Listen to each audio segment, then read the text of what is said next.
Hey everybody, it's KK's World, and today, after finally 5 months, we will be reviewing the most recent Sasuke tournament, Sasuke 40. I'll be going through what I thought was the bad, then the okay, and then the good. Before we begin, I'd like to mention that there are major spoilers for Sasuke 40, so if you haven't watched the tournament yet for some odd reason, even though it's freaking May, go watch that first and then come back. We have a lot to talk about, so let's get into it.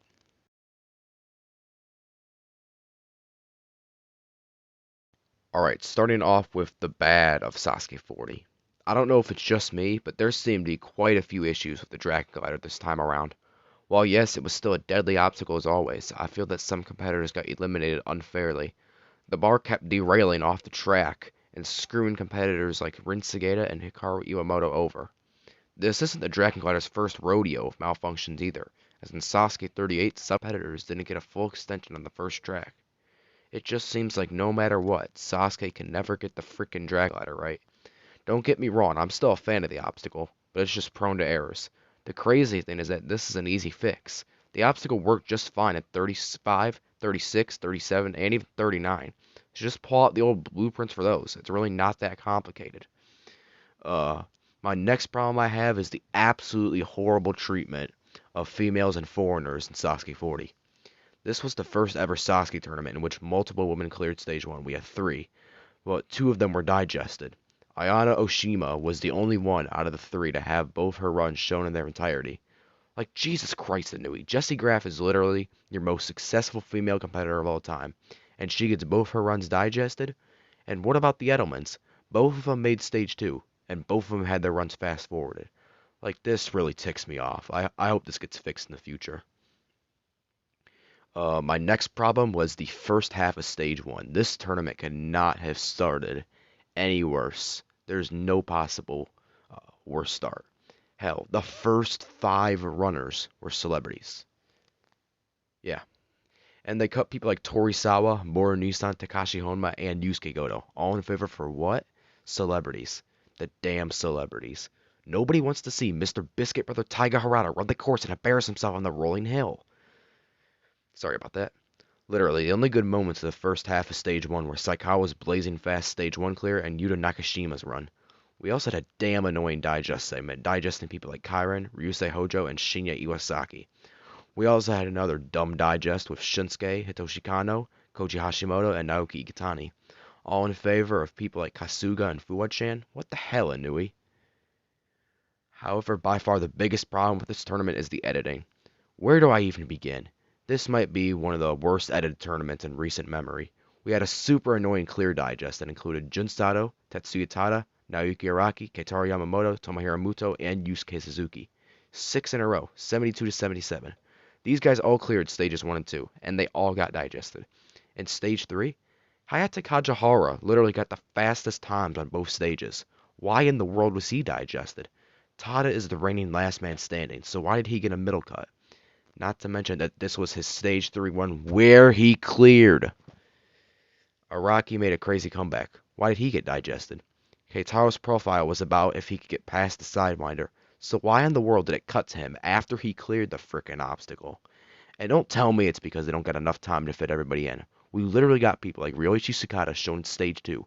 Why in God's name can't Inoue figure out the damn editing year after year?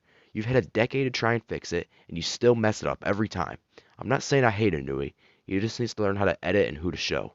I'm not saying everybody needs to be shown. That would be damn near impossible.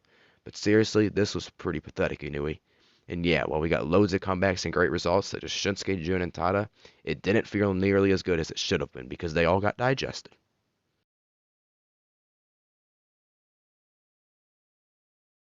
Now moving on to the OK of Sasuke 40. First OK thing was an easy course. Course was very easy this time around. Nothing changed. Last year we got 14 stage 1 clears, and that was with the last 15 runs being in soaking rain. So I wonder how competitors would have done in good weather. You guessed it.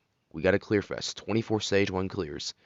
Not saying this is a bad thing. I think it's great that we got clears from people of all eras of the show. Kane and Shingo from the old, we got Yuji from Shin Setai, we got Yusuke and the Morimoto Setai from the new era. Stage 2 had a record number of clears with 12. If this can't get Inui to revamp Stage 2, I don't know what will. The competitors also made Stage 3 look like a joke. We had 3 finalists in total, and 5 people getting past the cliff dimension. Oh yeah, by the way, I'm sure you heard that ninjathlon thing. Yeah, that ended up coming true for Sasuke. Now it's called Cliff Dimension Spider Run, yada yada. Anyway, the only reason this isn't in the bad section is because it's the 40th tournament, so I don't really mind a clear fest. It's a rare exception.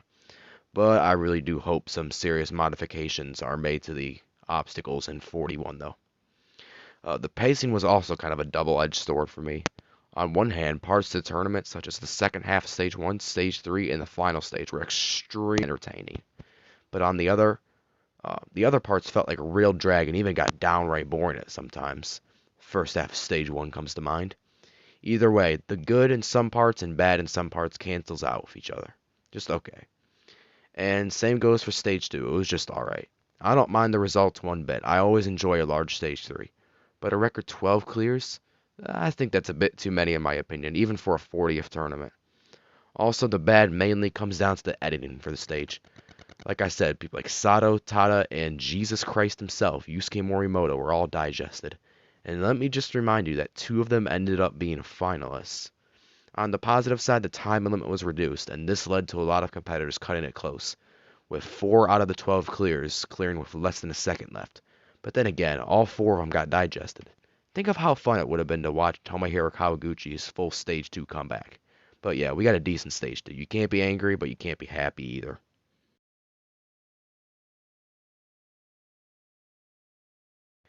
Now we're finally on to the good of Sasuke 40. Despite the editing being absolute crap, the presentation of Sasuke 40 was actually pretty great. We got a lot of hype surrounding competitors like Kane Kasugi and Shingo Yamamoto, and the show definitely reflected on that. Also, I really enjoyed the tracking bar at the bottom, even if it was just a very minor change. I'm happy with the current course right now in terms of looks. There's really no obstacles that I would say look ugly, except maybe the swing edge a little bit. Finally, I think the announcers did a good job, especially Sugiyama. I've always enjoyed the passion that he brings when he has that headset on. Uh, the 40th tournament also felt just like a 40th tournament. Uh, it did such a great job at representing all eras of the show. We had returns like Koja Hashimoto, Akira Omori, Kane Kasugi, Kazuhiko Akiyama, and Makoto Nagano. We also had clears from many older competitors, along with some younger faces from newer eras. Even though the editing was god awful, we at least still got digest of every notable returning face. And even though many of them failed Stage 1, there were a handful that cleared. A lot more on that in a bit. I'd even go as far to say that 40 is the best anniversary tournament so far, beating out Sasuke's 10, 20, and 30. Now, the last few good things pretty much tie in, and they're pretty much all results, so let's consider this one massive pro. First good part of the results was the second half of Stage 1. Despite the first half starting off as bad as ever, it really picked up as it went on, and we ended up getting one of the best Stage 1s in recent memory, at least in the second half. Up until about Sageda's run, like I mentioned, the show was littered with odd editing and just a bitter feeling overall. I have no idea why, but Shinsuke's comeback was the turning point of the stage, even if he was digested, and the stage just kept getting better. We got so many great comebacks, like Hiroshi Sukada. He hadn't cleared since Sasuke 34. The aforementioned Shinsuke Nagasaki, who cleared for the first time since Sasuke 35. Tomohiro Kawaguchi, who finally broke his warp wall curse and cleared for the first time in 4 years. Kane Kasugi, who kept his perfect Stage 1 streak alive, even after a hiatus of 21 freaking years. And Shingo Yamamoto, who cleared in what was absolutely his last chance to make something happen in his career. Watching these live, especially Kawaguchi's, Shingo, and Kane's comebacks, literally almost brought tears of joy to my eyes. We also had our fair share of shock and fails, such as Sageda, Goto, and Iwamoto all going on the Dragon Glider. And even though some of those were unfair, but that's besides the point. Daisuke Matsuda failing the Fishbone Kai in his last ever run, and perhaps most shocking of all, Ryo Matachi failing the Rolling Hill. Who saw that coming? The All-Stars also all put in decent runs, with Katsumi Yamada failing the Fishbone, Akiyama failing the Dragon Glider, and Nagano timing out on the second wall in emotional fashion. And Shingo made it all the way to the reverse conveyor in Stage 2. Let me tell you, the second half of Stage 1, especially those last 10 runs, were so jam-packed, such a roller coaster, and it was for all the right reasons. The only things I wish they would have done or show the foreigners more women and not have that massive clear digest in the 70s. Still, not enough to even make a noticeable dent in what was a great part of the tournament. Now, next, we have had some great stage threes in the past couple years, but this is by far the best in recent memory. For starters, we had 12 people make it, a new record. While some people had a problem with this, including me to an extent, I enjoy larger stage threes as we're able to have a lot of chances at someone making the final stage, adding a lot more suspense and drama, in my opinion. And let me tell you, stage 3 was nothing short of amazing. Although the cliff dimension was an absolute joke, with 5 people clearing it, it was very interesting to see competitors on a section of the course that have never been there before, like Keitaro Yamamoto and Yoshiyuki Yamamoto. We had a few stage 3 comebacks as well, with Naoki Araki and Kawaguchi, along with competitors like Kajihara and Muto proving that last year wasn't a fluke for them. Seeing even Yuji Urushihara at 44 making it to the vertical limit again was one of the most memorable moments in recent history, and Keitaro making it to the pipe slider was a complete shock to pretty much everybody. And the way he failed was just so heartbreaking, but he also added so much to the tournament at the same time. We sometimes need some shocking fails like that. We need a big breakout, and I really enjoy that happened. The only bad thing is that we did get free finalists, which should not happen in the second tournament after renewal. Finally, the final stage was also one of the best. I really enjoyed the way they revealed the new rock wall and thought that they did a great job at building the hype up, even though pretty much everybody knew what it was from the very beginning. We had 3 finalists, Yoshiyuki Yamamoto, Tatsuya Tada, and Jesus himself, Yusuke Morimoto, and all 3 of their climbs are so much fun to watch. Yoshiyuki put together a pretty impressive run for a first-time finalist, and although Tatsuya Tada didn't have the best run ever, it's great to know that he's still arguably the number 2 competitor in Sasuke right now, behind Yusuke. However, most of the good comes from the man himself, Yusuke, his run and the aftermath. Yusuke looked very comfortable up the new rock wall. I believe he actually built a rock wall to train on since he knew that it was likely the first obstacle. He also flew up the salmon ladder with pretty much no problem whatsoever and started his climb up the rope. Everybody started cheering when he neared the top, including me. I was going absolutely nuts, but he just barely missed the buzzer. Besides maybe Nagano in 12 and himself in 36, this is the closest someone has ever gotten to that final button, to Kanten Seiha. This is a perfect ending to the 40th tournament. This run creates so much hype around Yusuke going into Sasuke 41, and I just can't wait to see him and all the other competitors next year. So, what are my final thoughts? The results, most parts of stages, and presentation were all out of this world. However, the editing did kind of stick out like a sore thumb at times.